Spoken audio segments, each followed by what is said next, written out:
Hey everyone, SW Nation here, and welcome back to a brand new Monsterverse ranking here on the channel. I would like to stop and take the time to rank all of the main Monsterverse Titans, ranked from the worst to the best. Please know that everything that I will say in this video is just my very own opinion. My list is certainly not the right list, it is just my list, and you are free to comment down below your ranking of all of the main Monsterverse Titans, ranked from the worst to the best, just like me, or you could just do your favorite. Please note that inside of the intermission, there are going to be some honorable mentions, so you can add in the cameo Titans from King of the Monsters as well. With that being said, like, comment, and subscribe, guys. Please don't forget to check out my Twitter. That's going to pop up on your screen right now. And without further ado, let's just get right into our ranking. Kicking off my list at number 8 for me has got to go to the Skull Crawler from Kong Skull Island and Godzilla vs. Kong. I actually kind of like the little creepy design of it with it not having legs and it's just like a lizard in the back with like two big arms. I kind of like that design, and also like his long head being like a nose and it's like it has like a skull as like a helmet or something like that. I think all of that is pretty cool, but the significance of this creature is it's not there. Like, there's no significance to this creature. There's no personality to this creature. It's just that this creature wants to terrorize and is going to eat. And I guess you can make an argument that's what makes a monster great. But again, this creature doesn't really have a personality. All we know is that they came in from an entrance of Hollow Earth onto Skull Island, and Kong was fighting them in his adolescent years. And then the big one got his organs snatched out. That's really about the only thing that we know about the Skull Crawler, and the fact that they ate a lot of our main characters in the human cast. But other than looking creepy, having a cool design, this creature has no significance to the overall Monsterverse. Coming in at number 7 for me has got to go to the Mewtwo. I mean, I guess I'm talking about both of them, both the male and female from Godzilla 2014, and also a little cameo inside of Godzilla King of the Monsters. I really did like these monsters. One thing about them is the fact that the female is bigger than the male, and the male is the one that has wings.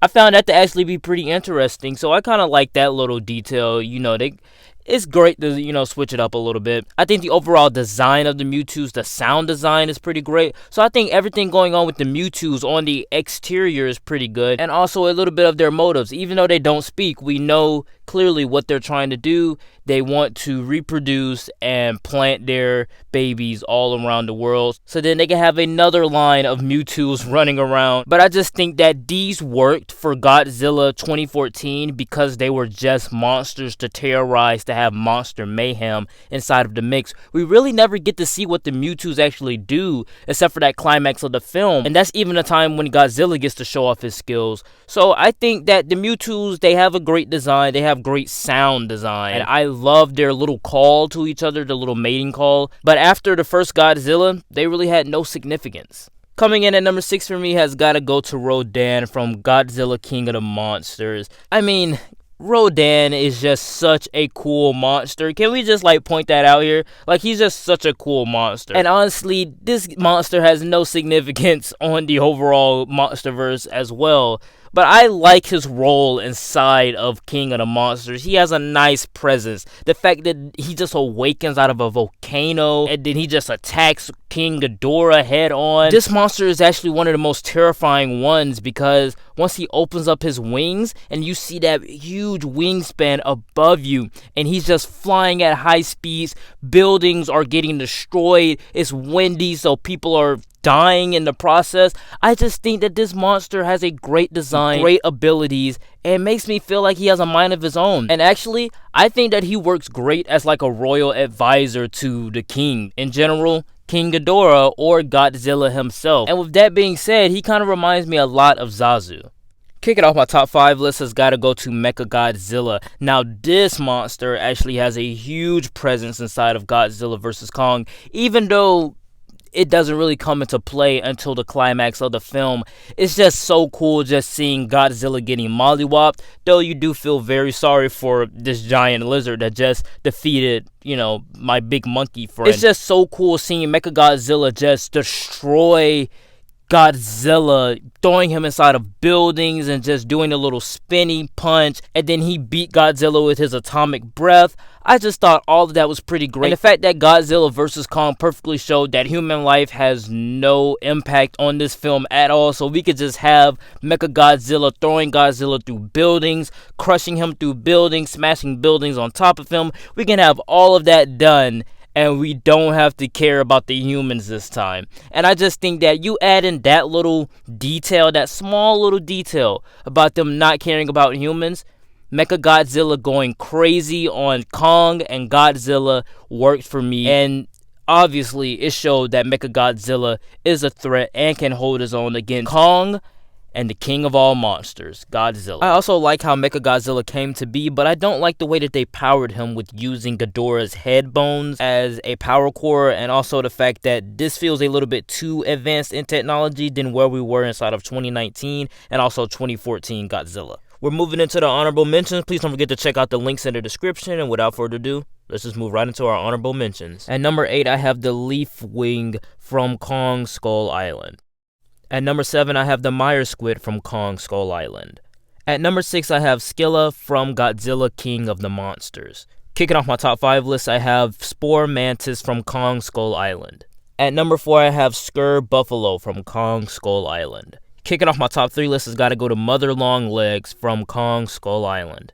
My runner-up at number 2 has got to go to Methuselah from Godzilla King of the Monsters. But coming in at my number 1 has got to go to Behemoth from Godzilla King of the Monsters. Coming in at number 4 for me has got to go to Mothra. Now, I'm not actually a big fan of Godzilla. Like, I don't know much about the background knowledge of Godzilla and his rogues gallery. I don't know much about Mothra, but I know from watching King of the Monsters, where she did appear in, she was actually a great character inside of that. She was the monster before Godzilla vs. Kong came out that had the most human emotions. She felt like she had the most connection to humans, and I kind of like that detail a little bit. Her demeanor, her design, everything about her, even her sound design, has just such an elegance and also sweetness to it that makes her feel feminine but also grand inside. Mothra just has this certain grace to her that you can't help but just loving to watch her on screen.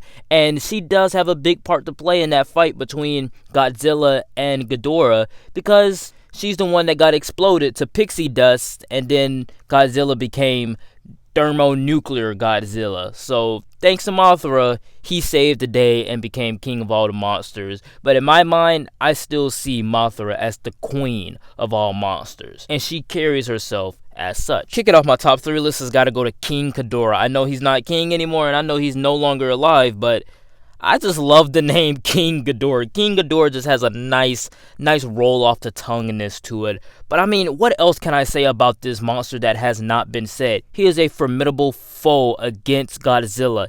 Easy. His sound design is pretty cool too. His overall design is pretty great, and I love his abilities that he has, because it's like lightning powers, but they're actually scary. Like, we see in, like, you know, cartoons and movies and such that, you know, lightning powers, yeah, they can harm, but they're not too scary. When I see King Ghidorah power up just like Godzilla, I feel scared for whoever's on the other end of that power up. And even though King Ghidorah's wingspan is like really huge, so there's no way that he can ever get off the ground, I like the fact that we actually have a 3-head Titan dragon just flying around shooting lightning bolts at Godzilla. And like I said, he's a formidable foe. King Ghidorah, if it wasn't for Mothra, easily would have won that fight at the end and remained on the throne as king.